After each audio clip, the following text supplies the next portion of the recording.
Assalamualaikum warahmatullahi wabarakatuh. Perkenalkan, nama saya Natania Imrani, BP 1900542080 akan menjelaskan tentang audit keuangan negara. Materi pertamanya yaitu konsep dasar pemeriksaan keuangan negara. Pemeriksaan keuangan. Pemeriksaan adalah proses identifikasi masalah, analisis, dan evaluasi yang dilakukan secara independen, objektif, dan profesional berdasarkan standar pemeriksaan untuk menilai kebenaran, kecermatan, kredibilitas, dan keandalan informasi mengenai pengelolaan dan tanggung jawab keuangan negara. Keuangan negara adalah semua hak dan kewajiban negara yang dapat dinilai dengan uang, serta segala sesuatu baik berupa uang maupun berupa barang yang dapat dijadikan milik negara berhubung dengan pelaksanaan hak dan kewajiban tersebut. Lingkup pemeriksaan Badan Pemeriksaan Keuangan yaitu ada 3. Yang pertama yaitu pemeriksaan laporan keuangan, yang kedua yaitu pemeriksaan kinerja, yang ketiga yaitu pemeriksaan dengan tujuan tertentu. Sumber lingkup pemeriksaan BPK yaitu yang pertama pasal 4 ayat 1 Undang-Undang Nomor 15 Tahun 2004, yang kedua yaitu pasal 6 ayat 3 Undang-Undang Nomor 15 Tahun 2006. Yang ketiga yaitu dalam rangka pemeriksaan keuangan dan atau kinerja, pemeriksa melakukan pengujian dan penilaian atas pelaksanaan sistem pengendalian intern pemerintah. Pasal 12 Undang-Undang Nomor 15 Tahun 2004. Tujuan pemeriksaan keuangan yaitu memberikan keyakinan yang memadai atau reasonable assurance apakah laporan keuangan telah disajikan secara wajar dalam semua hal yang material sesuai dengan prinsip akuntansi yang berlaku umum di Indonesia atau basis akuntansi komprehensif selain prinsip akuntansi yang berlaku umum di Indonesia. Dasar hukum pemeriksaan keuangan yang pertama yaitu Presiden menyampaikan rancangan undang-undang tentang pertanggungjawaban pelaksanaan APBN kepada DPR berupa laporan keuangan yang telah diperiksa oleh Badan Pemeriksa Keuangan selambat-lambatnya 6 bulan setelah tahun anggaran berakhir. Pasal 30 ayat 1 Undang-Undang Nomor 17 Tahun 2003. Yang kedua yaitu gubernur atau bupati atau wali kota menyampaikan rancangan peraturan daerah karena pertanggungjawaban pelaksanaan APBD kepada DPRD berupa laporan keuangan yang telah diperiksa oleh Badan Pemeriksa Keuangan selambat-lambatnya 6 bulan setelah tahun anggaran berakhir. Pasal 31 ayat 1 Undang-Undang Nomor 17 Tahun 2003. Yang ketiga yaitu laporan keuangan dimaksud setidaknya meliputi laporan realisasi APBN atau APBD, neraca, laporan arus kas, dan catatan atas laporan keuangan yang dilampiri dengan laporan keuangan perusahaan negara atau perusahaan daerah dan badan lainnya. Pasal 30 dan 31 ayat 2. Laporan keuangan. Tujuan laporan keuangan yaitu laporan keuangan pemerintah seharusnya menyampaikan informasi yang bermanfaat bagi para pengguna dalam menilai akuntabilitas dan membuat keputusan, baik keputusan ekonomi, sosial maupun politik dengan yang pertama menyediakan informasi tentang sumber, alokasi, dan penggunaan sumber daya keuangan. Yang kedua menyediakan informasi mengenai kecukupan penerimaan periode berjalan untuk membiayai seluruh pengeluaran. Yang ketiga yaitu menyediakan informasi mengenai jumlah sumber daya ekonomi yang digunakan dalam kegiatan entitas pelaporan serta hasil-hasil yang telah dicapai. Yang keempat yaitu menyediakan informasi mengenai bagaimana entitas pelaporan mendanai seluruh kegiatannya dan mencukupi kebutuhan kasnya. Yang kelima yaitu menyediakan informasi mengenai posisi keuangan dan kondisi entitas pelaporan berkaitan dengan sumber-sumber penerimaannya, baik jangka pendek maupun jangka panjang, termasuk yang berasal dari pungutan pajak dan pinjaman. Yang keenam yaitu menyediakan informasi mengenai perubahan posisi keuangan entitas pelaporan, apakah mengalami kenaikan atau penurunan sebagai akibat kegiatan yang dilakukan selama periode pelaporan. Pengguna laporan keuangan yaitu yang pertama masyarakat, yang kedua wakil rakyat, lembaga pengawas, dan lembaga pemeriksa. Yang ketiga yaitu pihak yang memberi atau berperan dalam proses donasi, investasi, dan pinjaman. Yang keempat yaitu pemerintah. Komponen laporan keuangan. Yang pertama yaitu laporan realisasi anggaran atau LRA. Yang kedua yaitu laporan perubahan saldo anggaran lebih atau laporan perubahan sal. Yang ketiga yaitu neraca. Yang keempat yaitu laporan operasional atau LO.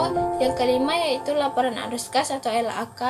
Yang keenam yaitu laporan perubahan ekuitas atau LPE. Yang ketujuh yaitu catatan atas laporan keuangan atau CALK. Karakteristik kualitatif laporan keuangan yaitu karakteristik kualitatif laporan keuangan adalah ukuran-ukuran normatif yang perlu diwujudkan dalam informasi akuntansi sehingga dapat memenuhi tujuannya.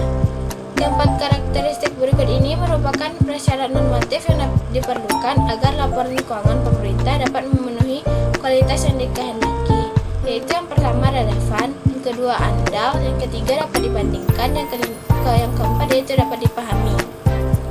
Relevan yaitu apabila informasi yang termuat di dalamnya dapat mempengaruhi keputusan pengguna dengan membantu mereka mengevaluasi peristiwa masa lalu atau masa kini dan memprediksi masa depan, serta menegaskan atau mengkoreksi hasil evaluasi mereka di masa lalu. Relevan meliputi yang pertama memiliki manfaat umpan balik atau feedback value, yang kedua yaitu memiliki manfaat prediktif, yang ketiga yaitu tepat waktu, yang keempat yaitu lengkap. Andal yaitu bebas dari pengertian yang menyesatkan dan kesalahan material, menyajikan setiap fakta secara jujur, serta dapat diverifikasi informasi mungkin relevan. Tetapi, jika hakikat atau penyajiannya tidak dapat diandalkan, maka penggunaan informasi tersebut secara potensial dapat menyesatkan. Andal meliputi yaitu penyajian yang jujur, dapat diverifikasi, dan netralitas. Yang ketiga yaitu dapat dibandingkan, yaitu informasi yang termuat dalam laporan keuangan akan lebih berguna jika dapat dibandingkan dengan laporan keuangan periode sebelumnya atau laporan keuangan entitas pelaporan lain pada umumnya. Perbandingan dapat dilakukan secara internal dan eksternal. Yang selanjutnya itu dapat dipahami, yaitu informasi yang disajikan dalam laporan keuangan dapat dipahami oleh pengguna dan dinyatakan dalam bentuk serta istilah yang disesuaikan dengan batas pemahaman para pengguna. Opini BPK atau opini audit. Opini audit atau opini BPK adalah opini yang telah disesuaikan dengan kriteria tertentu untuk memperoleh dan mengevaluasi bukti secara objektif tentang kegiatan dan kejadian ekonomi. Opini audit menurut Abdul Halim merupakan kesimpulan kewajaran atas informasi yang telah diaudit. Jenis opini audit yang pertama yaitu opini wajib tanpa pengecualian atau unqualified opinion. Laporan keuangan disajikan secara wajar dalam semua hal yang material, posisi keuangan, hasil usaha, dan arus kas sesuai dengan prinsip akuntansi yang berlaku. Kriteria opini wajib tanpa pengecualian yaitu yang pertama, bukti pemeriksaan cukup memadai sesuai standar. Yang kedua, semua aspek standar umum SPKN telah dipenuhi. Yang ketiga yaitu seluruh laporan keuangan lengkap disajikan. Yang keempat yaitu ketiga standar umum telah diikuti sepenuhnya dalam perikatan kerja. Yang kelima yaitu tidak terdapat ketidakpastian tentang perkembangan di masa yang akan mendatang. Namun, pada opini wajib tanpa pengecualian, tidak ada konsistensi dalam penerapan prinsip akuntansi berlaku umum pada masalah tertentu. Yang kedua yaitu wajib dengan pengecualian atau qualified opinion. Laporan keuangan menyajikan secara wajar dalam semua hal yang material, posisi keuangan, hasil usaha, dan arus kas sesuai dengan prinsip akuntansi yang berlaku umum, kecuali untuk dampak hal yang dikecualikan. Kriterianya yaitu bukti yang diberikan kurang cukup atau belum bisa diterima. Yang kedua, lingkup audit dibatasi. Yang ketiga yaitu laporan keuangan tidak sesuai prinsip. Yang keempat yaitu prinsip akuntansi tidak diterapkan secara konsisten. Yang ketiga yaitu opini tidak memberikan pendapat atau disclaimer opinion, yaitu laporan keuangan tidak dapat diyakini wajar atau tidak dalam semua hal yang material sesuai standar akuntansi. Kriterianya itu adanya pembatasan lingkup pemeriksaan yang menyebabkan pemeriksa tidak memperoleh bukti cukup memadai dalam pemeriksaan tersebut. Yang kedua, going concern belum pasti. Yang ketiga, auditor tidak independen dalam hubungan dengan kliennya. Opini yang keempat yaitu opini audit tidak wajar. Pendapat yang menyatakan bahwa laporan keuangan pemerintah daerah yang diperiksa tidak menyajikan secara wajar laporan keuangan sesuai dengan prinsip akuntansi yang berlaku. Kriterianya itu yang pertama, laporan keuangan tidak disajikan secara wajar.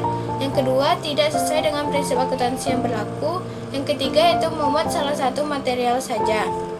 Tahapan pemeriksaan keuangan ada 3. Yang pertama yaitu perencanaan pemeriksaan, yang kedua pelaksanaan pemeriksaan, yang ketiga yaitu pelaporan hasil pemeriksaan.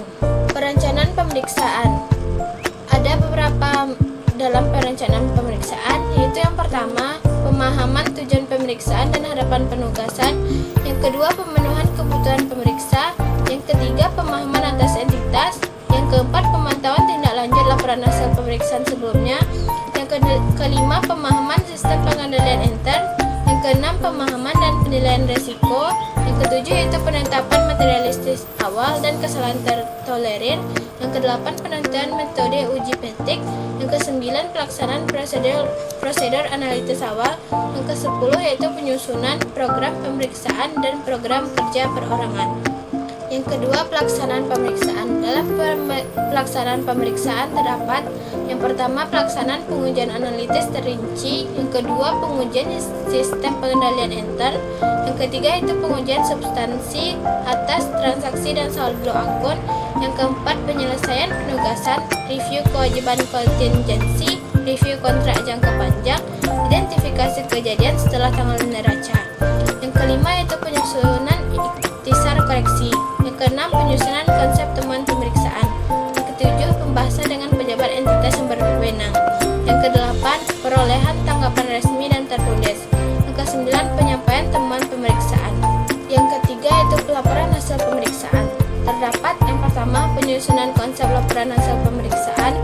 Yang kedua pembahasan konsep laporan hasil pemeriksaan dengan penanggung jawab pemeriksaan. Yang ketiga, penyampaian dan pembahasan konsep laporan hasil pemeriksaan dengan pejabat entitas yang berwenang. Yang keempat, perolehan surat representasi. Yang kelima yaitu penyusunan konsep akhir dan penyampaian laporan hasil pemeriksaan. Selanjutnya itu metodologi pemeriksaan. Pemeriksa dapat memperoleh data dan informasi dengan melakukan antara lain pengamatan, wawancara, survei, dan pengukuran. Dalam menentukan metode perolehan data, pemeriksa menggunakan pertimbangan profesional. Apabila diperlukan, pemeriksa dapat menggunakan tenaga ahli untuk membantu perancangan metodologi memperoleh data dan informasi. Saya akan menjelaskan materi 2, yaitu pengertian proses audit, pelaksanaan audit, dan pelaporan audit.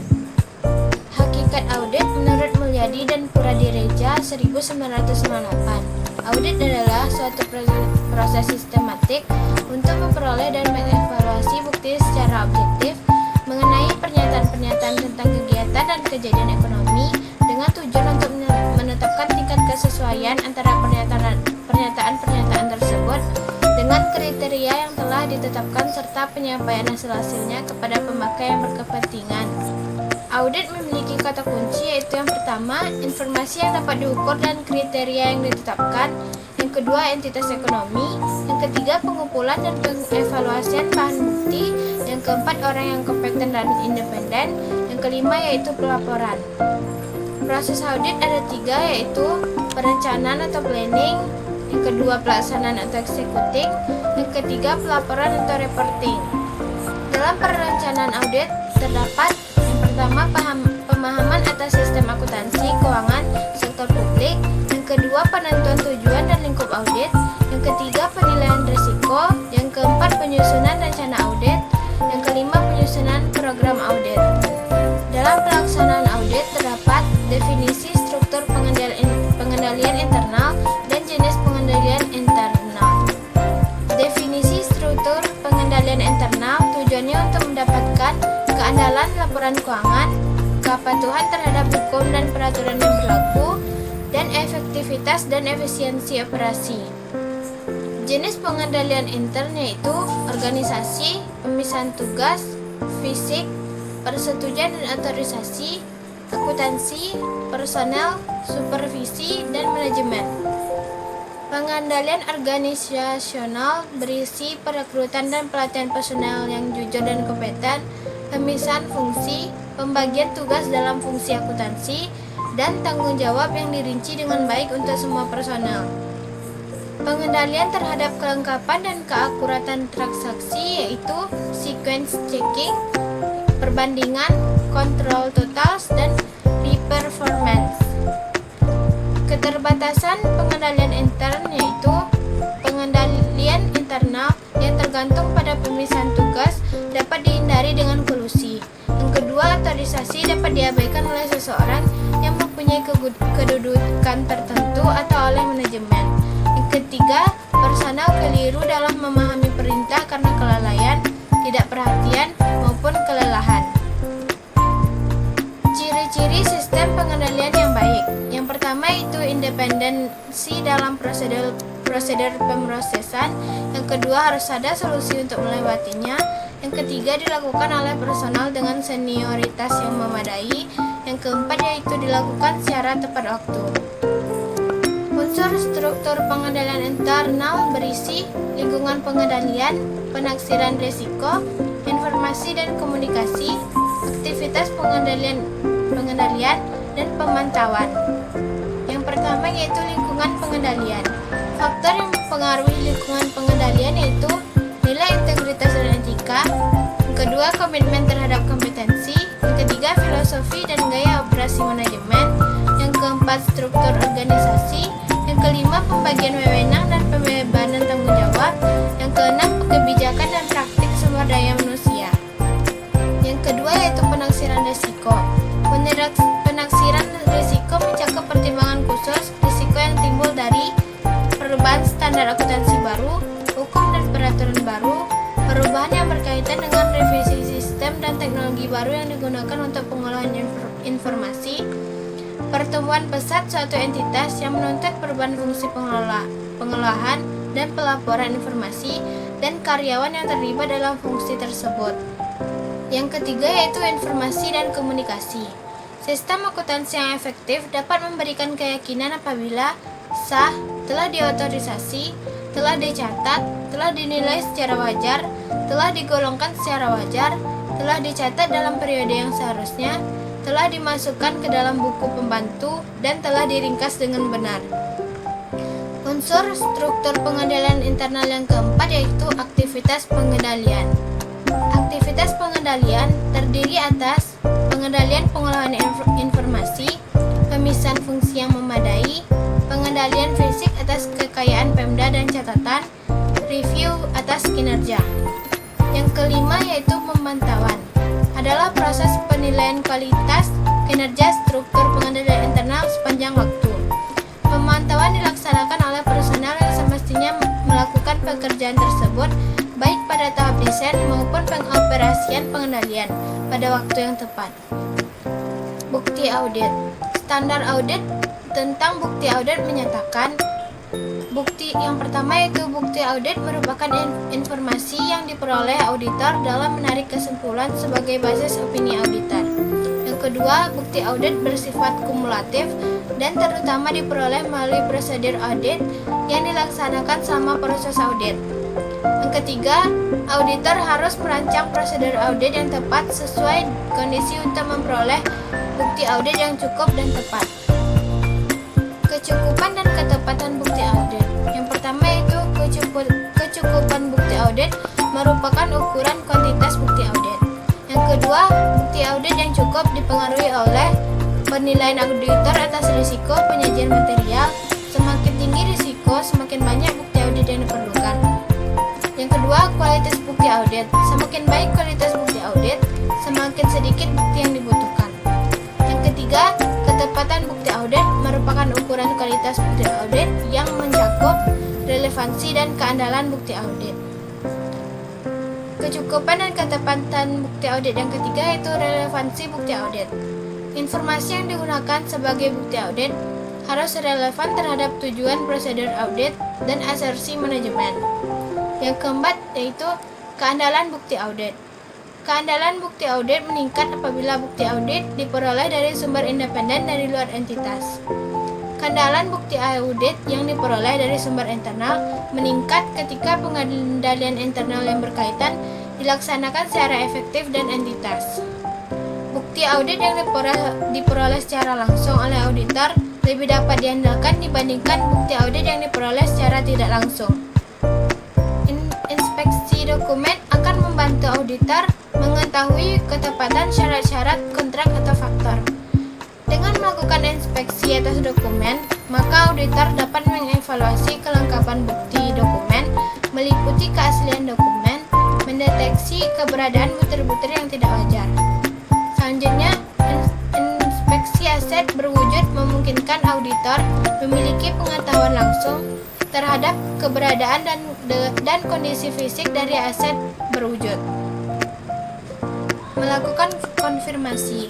Konfirmasi merupakan suatu formulir permintaan yang memungkinkan auditor untuk memperoleh informasi langsung dari sumber independen di luar organisasi klien.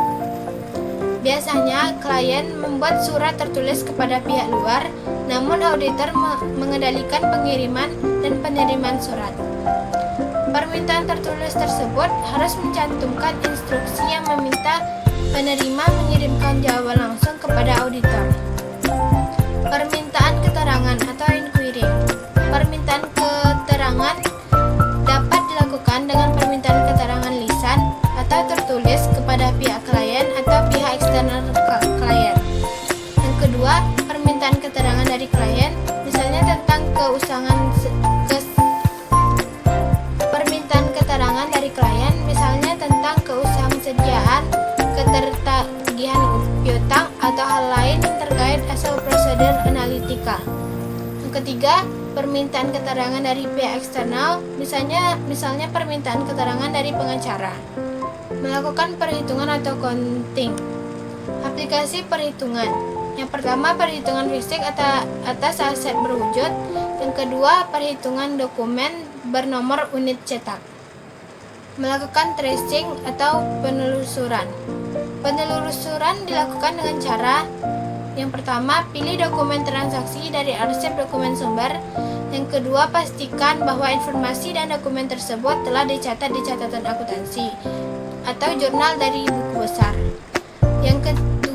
Selanjutnya, prosedur ini digunakan untuk mengetahui apakah ada transaksi yang belum dicatat atau versi kelengkapan sehingga suatu akun dicatat terlalu rendah.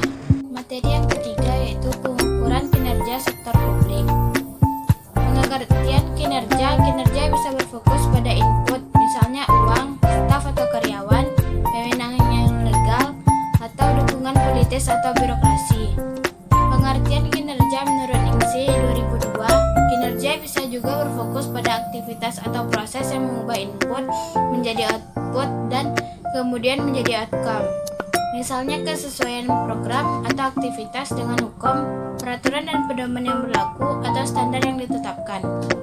Pengertian kinerja menurut Nihan dan Marlowe 1995, saat sekarang kinerja sering difokuskan pada kualitas jasa atau outcome sebagai hasil yang dicapai individu, organisasi atau populasi di luar organisasi yang menjadi sasaran program atau kegiatan.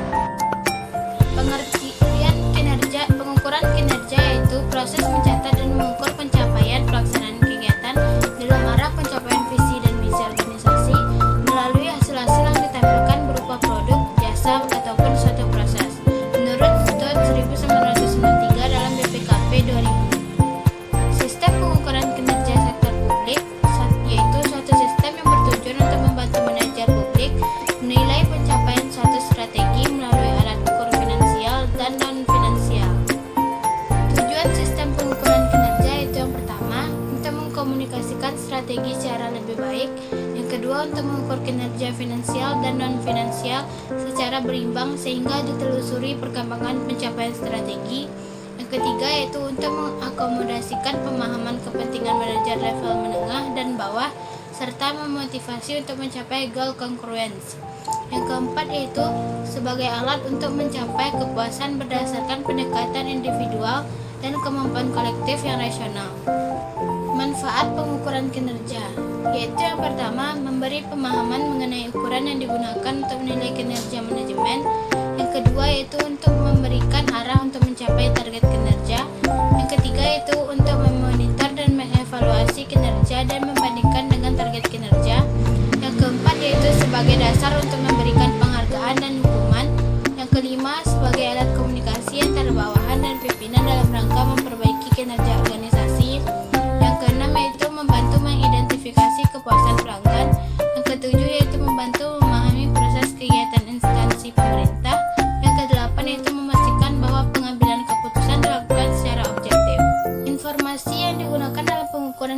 kinerja ada dua, yaitu yang pertama informasi finansial. Informasi finansial yaitu penilaian laporan kinerja finansial diukur berdasarkan pada anggaran yang telah dibuat. Penilaian tersebut dilakukan dengan menganalisis varian, baik varian pendapatan ataupun varian pengeluaran. Yang digolongkan informasi finansial dapat dinyatakan dalam bentuk penilaian laporan kinerja finansial diukur berdasarkan pada anggaran yang telah dibuat. Penilaian tersebut dilakukan dengan menganalisis varian antara kinerja aktual dengan yang dianggarkan. Analisis varian berfokus pada varian pendapatan dan varian pengeluaran. Yang kedua yaitu informasi non-finansial. Suatu variabel non-finansial dapat dinyatakan dalam bentuk variabel kunci atau disebut juga dengan key success factor, key result factor, atau pulse point dengan beberapa karakteristik antara lain. Yang pertama yaitu menjelaskan faktor pemicu keberhasilan dan kegagalan. Yang kedua yaitu sangat volatil dan dapat berubah dengan cepat. Yang ketiga, perubahannya tidak dapat diprediksi. Yang keempat, variabel tersebut dapat diukur. Informasi non-finansial dapat dinyatakan dalam bentuk variabel kunci atau key success factor. Variabel kunci adalah variabel yang mengindikasikan faktor-faktor yang menjadi sebab kesuksesan organisasi. Kriteria yang mendasari pelaksanaan manajemen publik. Yang pertama yaitu ekonomi, yang kedua efisiensi, yang ketiga efektivitas, yang keempat transparansi, yang kelima akuntabilitas publik. Indikator kinerja, yang pertama perannya untuk menyediakan informasi pertimbangan untuk pembuatan keputusan. Yang kedua harus dapat dimanfaatkan oleh pihak internal maupun eksternal. Yang ketiga, pihak internal dapat menggunakannya untuk meningkatkan kuantitas dan kualitas pelayanan dan efisiensi biaya. Yang keempat yaitu pihak eksternal dapat menggunakannya sebagai kontrol dan informasi untuk mengukur akuntabilitas publik. Pengukuran value for money.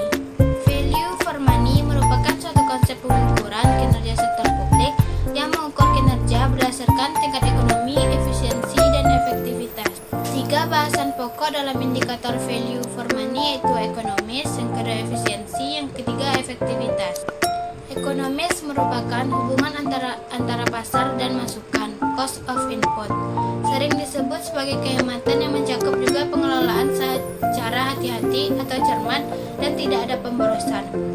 Suatu kegiatan dikatakan ekonomis apabila dapat menghilangkan atau mengurangi biaya yang tidak perlu. Efisiensi berhubungan dengan produktivitas. Dihitung dengan menggunakan perbandingan antara output yang dihasilkan terhadap input yang digunakan atau cost of output. Proses kegiatan operasional dikatakan efisien apabila suatu produk atau hasil kerja tertentu dapat dicapai dengan penggunaan sumber daya dan dana yang serendah-rendahnya atau spending well. Efektivitas berhubungan dengan pencapaian tujuan atau target kebijakan atau hasil guna. Efektivitas merupakan hubungan antara keluaran dengan tujuan atau sasaran yang harus dicapai. Kegiatan operasional dikatakan efektif apabila proses kegiatan mencapai tujuan dan sasaran akhir kebijakan atau spending wisely. Langkah-langkah pengukuran value for money. Yang pertama yaitu pengukuran ekonomis. Yang kedua pengukuran efisiensi. Yang ketiga pengukuran efektivitas. Yang keempat pengukuran outcome. Pengukuran ekonomis meliputi pertama, apakah biaya organisasi lebih besar dari yang telah dianggarkan oleh organisasi? Yang kedua, apakah biaya organisasi lebih besar daripada biaya organisasi lain yang sejenis yang dapat diperbandingkan? Yang ketiga, apakah organisasi telah menggunakan sumber daya finansialnya secara optimal? Yang kedua yaitu pengukuran efisiensi. Efisiensi sama dengan output atau input. Pengukuran efektivitas.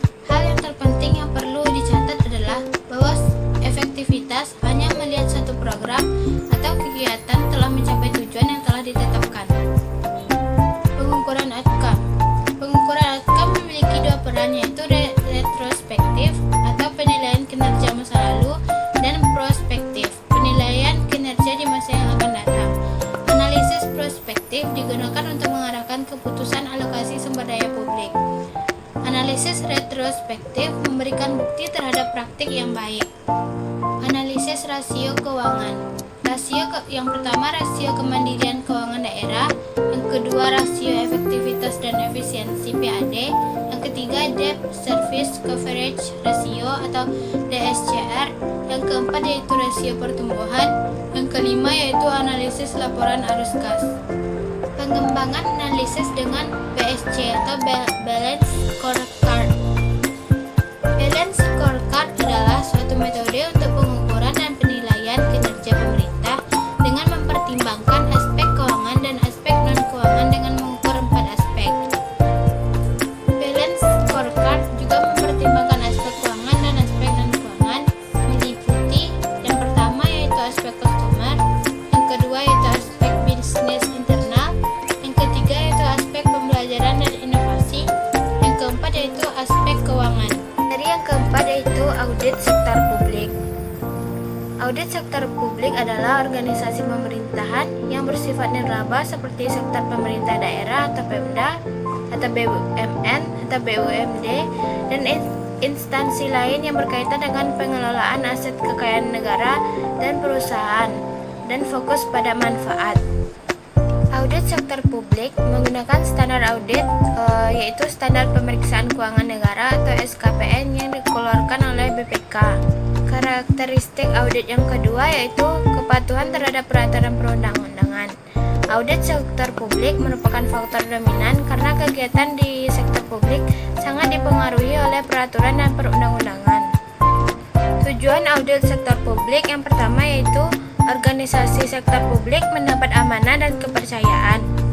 Yang kedua, dituntut untuk mengelola sumber daya tersebut secara akuntabel dan transparan.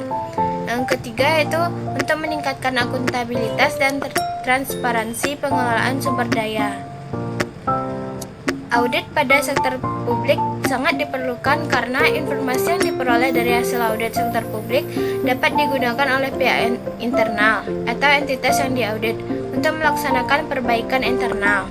Hasil audit sektor publik juga diperlukan oleh pihak eksternal atau di luar entitas yang diaudit untuk mengevaluasi yang pertama, apakah sektor publik mengelola sumber daya publik dan menggunakan kewenangannya secara tepat dan sesuai dengan ketentuan dan peraturan.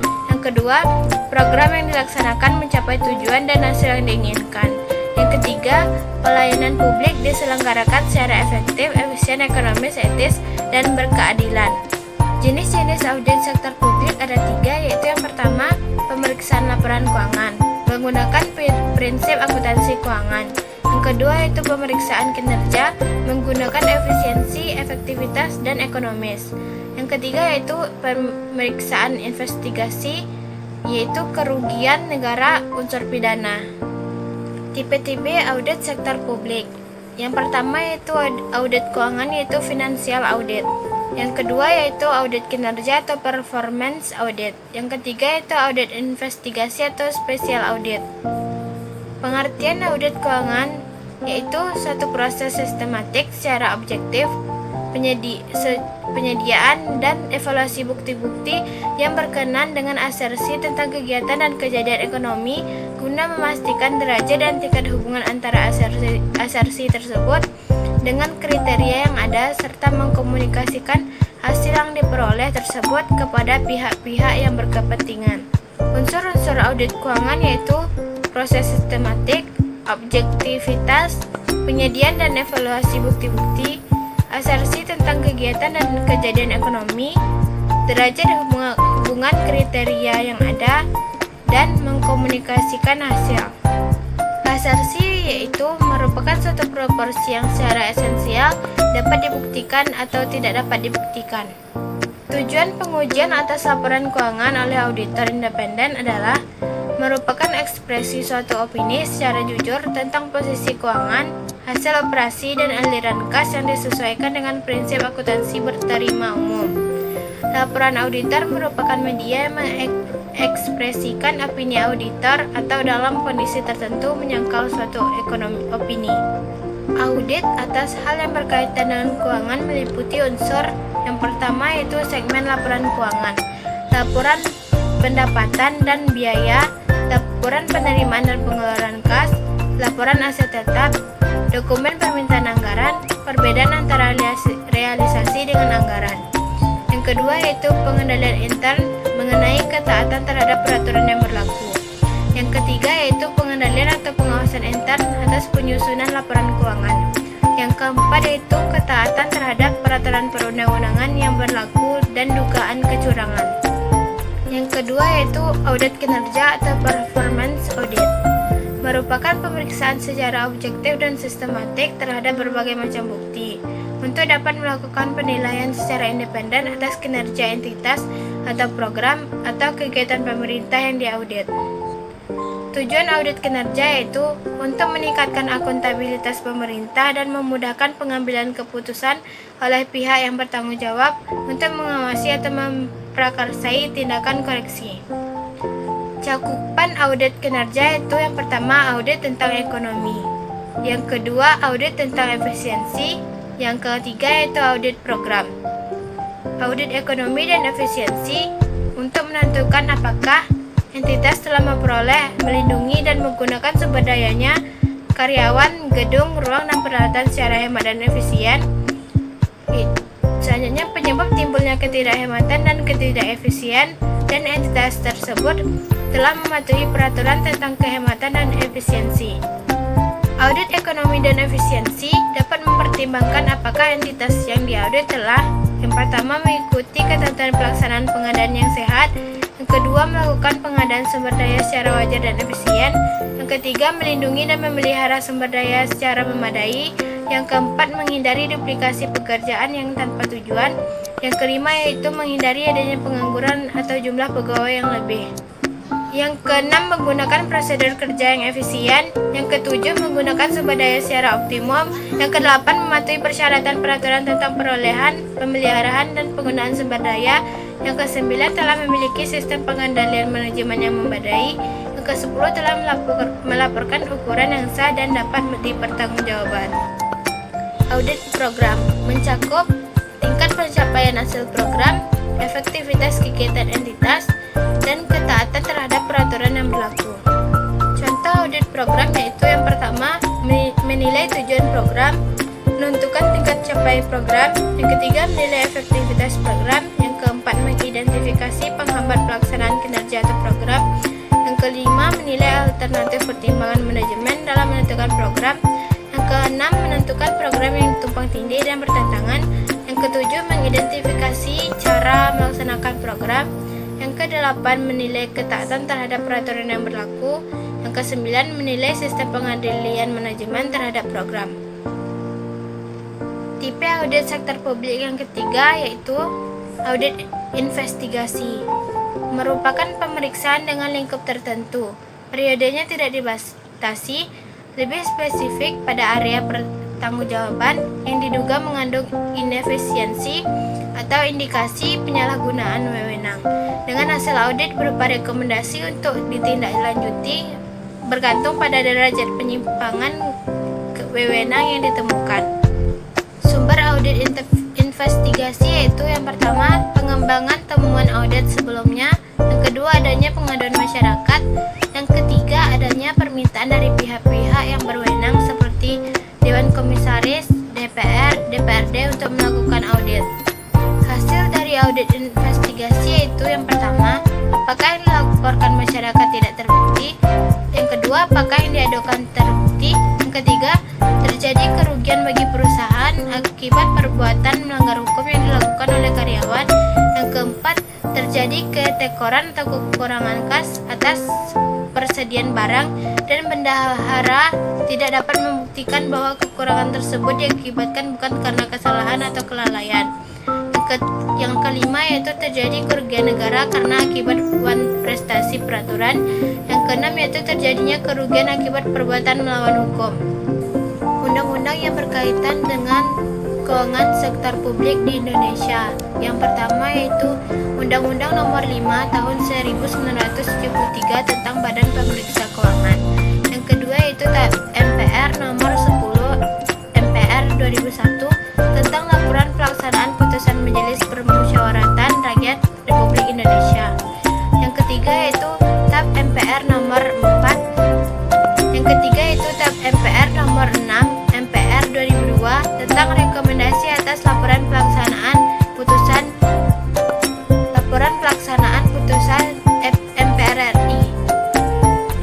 keempat yaitu Undang-Undang Nomor 15 Tahun 2004 yang berisi pemeriksaan berfungsi untuk mendukung keberhasilan upaya pengelolaan keuangan negara secara tertib dan taat pada peraturan perundang-undangan yang berlaku. Sekian dari hasil presentasi saya. Bila ada kata-kata yang salah, mohon dimaafkan. Wabillahi taufiq wal hidayah. Assalamualaikum warahmatullahi wabarakatuh.